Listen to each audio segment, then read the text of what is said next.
Hi நண்பர்களே, எல்லோரும் எப்படி இருக்கீங்க?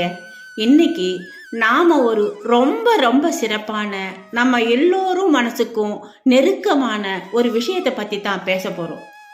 அவர் யாருன்னா, நம்ம வீட்டு குட்டி பையன் மாதிரி ஆனா அதீத சக்தி வாய்ந்த ஒரு தெய்வம். அவர் தாங்க நம்ம முருகப்பெருமான். இந்த வீடியோல நம்ம என்னென்ன தெரிஞ்சுக்க போறோம்னு தெரியுமா? முருகன் எப்படி பிறந்தார், ஒரு சிலிர்க்க வைக்கும் புராண கதையும் இருக்கு. அவருக்கு ஏன் இத்தனை பெயர்கள்? கந்தன், கார்த்திகேயன், சண்முகன், ஒவ்வொரு பெயருக்கும் ஒரு காரணம் இருக்கு. அவர் செஞ்ச அற்புதங்கள் என்னென்ன கேட்கவே மேசிலுக்கும் லீலைகளும் பல இருக்கு. ஏன் முருகப்பெருமான் தமிழர்களுக்கு இவ்வளவு முக்கியமானவர்? நம்ம கலாச்சாரத்தோட அவர் எப்படி பிறந்திருக்காருன்னு பார்க்கலாம். உலகம் முழுக்க முருக வழிபாடு எப்படி பரவி இருக்கு, ஆச்சரியமான சில உண்மைகளும் இருக்கு இந்த வீடியோல. ஆடி கிருத்திகைனா என்ன, இந்த சிறப்பான நாள்ல என்ன நடக்குதுன்னு தெரிஞ்சுக்கலாம். அப்புறம் என்ன, வாங்க இந்த தெய்வீக பயணத்துக்குள்ள நம்ம எல்லாரும் போகலாம்.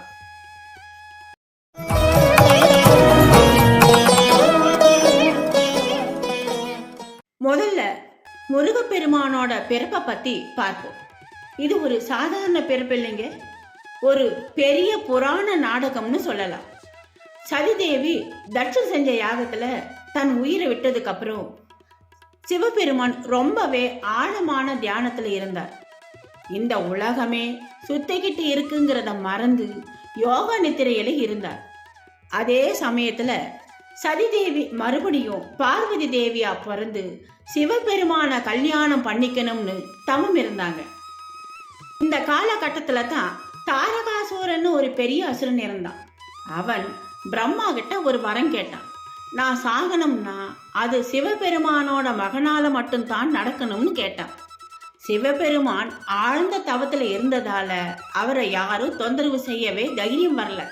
அதனால தாரகாசூரனோட கொடுமைகள் நாளுக்கு நாள் அதிகமாகிட்டே போச்சு. உலகமே அல்லோலப்பட்டுடுச்சு. தேவர்கள் எல்லாரும் பயந்து போய் பிரம்மா கிட்ட முறையிட்டாங்க. பிரம்மாவும் விஷ்ணுவும் சேர்ந்து ஒரு திட்டம் போட்டாங்க.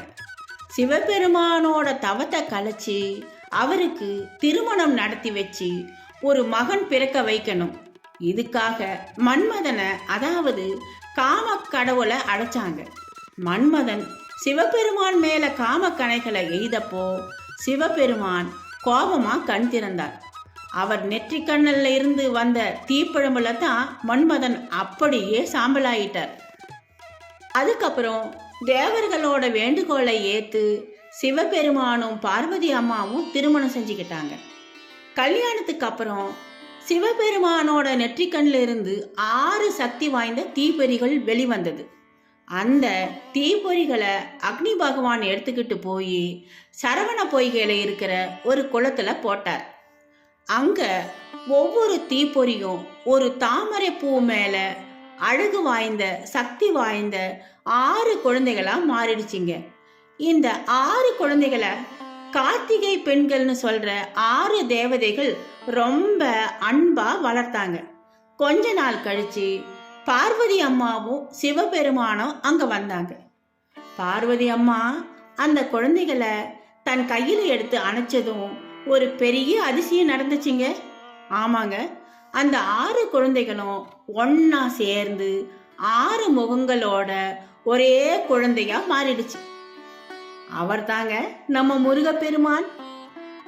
பார்வதி அம்மா சிவபெருமானிடம் என் மகனுக்கு வேற ஒரு தாயின்னு யாரும் இருக்கக்கூடாதுன்னு ஒரு வரம் கேட்டாங்க. சிவபெருமானும் அந்த வரத்தை அப்படியே கொடுத்தார். நம்ம முருகப்பெருமான் பார்க்கவே ஒரு மாதிரி பொன்னிறமா தாமரை இதழ் மாதிரி அழகான கண்களோட பார்க்க பார்க்க திகட்டாத அழகுடன் இருப்பார். வீரம், ஞானம், அழகு, பக்தி, இது எல்லாத்தோட வடிவமாகவே அவர் இருப்பார். அப்பா சிவபெருமான் கிட்ட இருந்து அதீத சக்தியையும் அம்மா பார்வதி கிட்ட இருந்து அலாதியான ஞானத்தையும் வாங்கினவர் தான் நம்ம முருகப்பெருமான். இந்த உலகத்துல அமைதியையும் பாதுகாப்பையும் கொண்டு வரத்தான் அந்த அவதாரம் அவர் எடுத்தாருன்னு சொல்றாங்க. அவரை நாம பல பேர்ல கூப்பிடுவோம். ஒவ்வொரு பேருக்கும் ஒரு அர்த்தம் இருக்கு. உதாரணமா சேயோன்னு நம்ம கூப்பிட்டா நம்ம சங்க இலக்கியங்கள்ல குறிஞ்சி நிலத்தோட தலைவரா வீரத்தோட அடையாளமா சேயோன்னு அவரை பாடுவாங்க. தமிழர்களுக்கு அவர்தான் முதல் கடவுள்னு சொல்லலாம். அப்புறம் சரவணன்னு பெயர். சரம்னா மூச்சு. அந்த மூச்சை கட்டுப்படுத்தினா நம்மளால காலத்தையும் ஏன் மரணத்தையே கூட வெல்ல முடியும். கடவுள் மாதிரி ஆகலாம்னு ஒரு தத்துவமும் இருக்கு. அதனால தான் அவருக்கு சரவணன்னு பேர். ஓம் சரவண பவாங்கிறது அவனுக்குரிய ரொம்ப சக்தி வாய்ந்த மந்திரம். சண்முகன் இதுக்கு அர்த்தம் தாரகாசுரன் தன்னோட சக்திய 6 துண்டா பிரிச்சப்போ அதையெல்லாம் ஒன்னாக்கி 6 முகங்களோட அவர் வந்ததால அவருக்கு சண்முகன் ஒரு பேரும் உண்டு.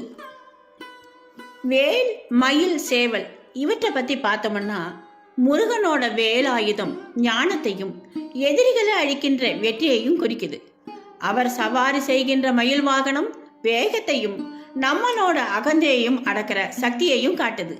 அவர் கொடி சின்னமா வச்சிருக்கின்ற சேவல் வெற்றியையும் ஒளிமயமான எதிர்காலத்தையும் குறிக்குது.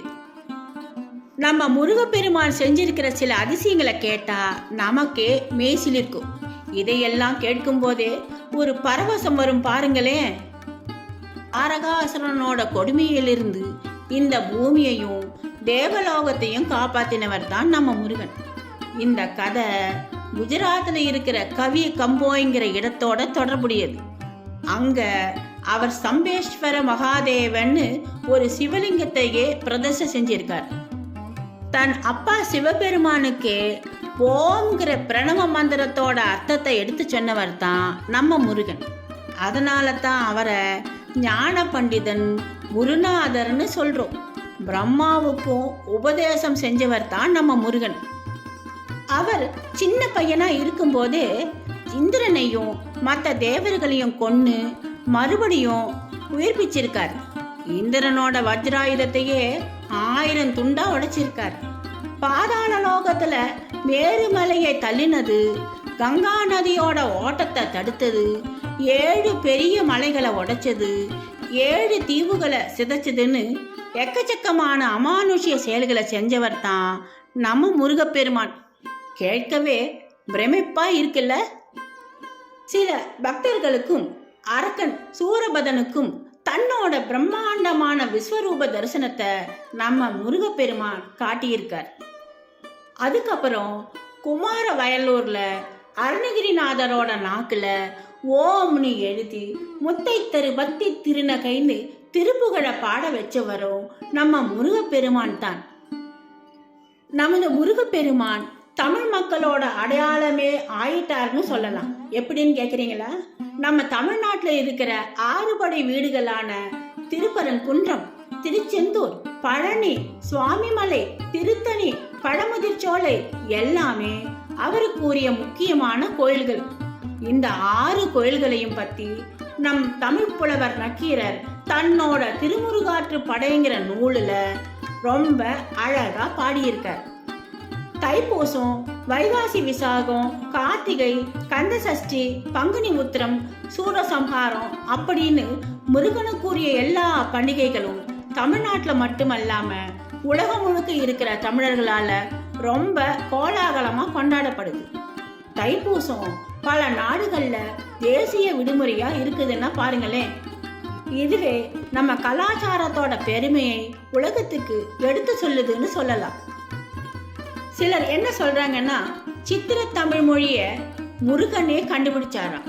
விவசாய முறைகள், தற்காப்பு கலைகள் எல்லாம் முதல்ல முருகனால தான் உலகத்துக்கு அறிமுகப்படுத்தப்பட்டுச்சான்.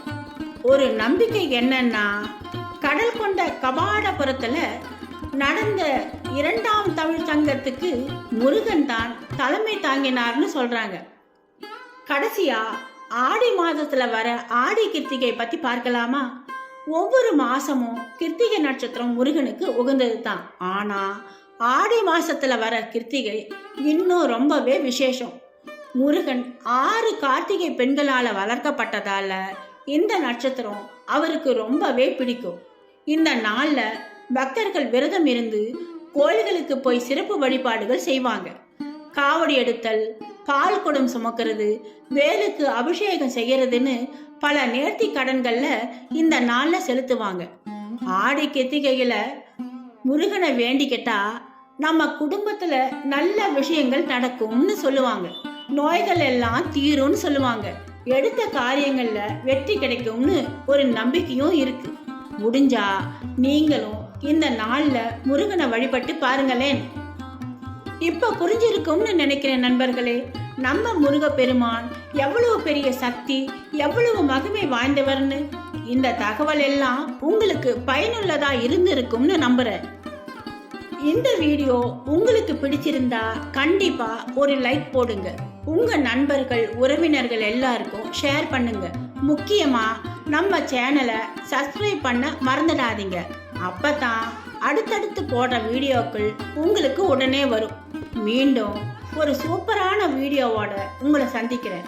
எப்பவும் சந்தோஷமா இருங்க. நன்றி, வணக்கம்.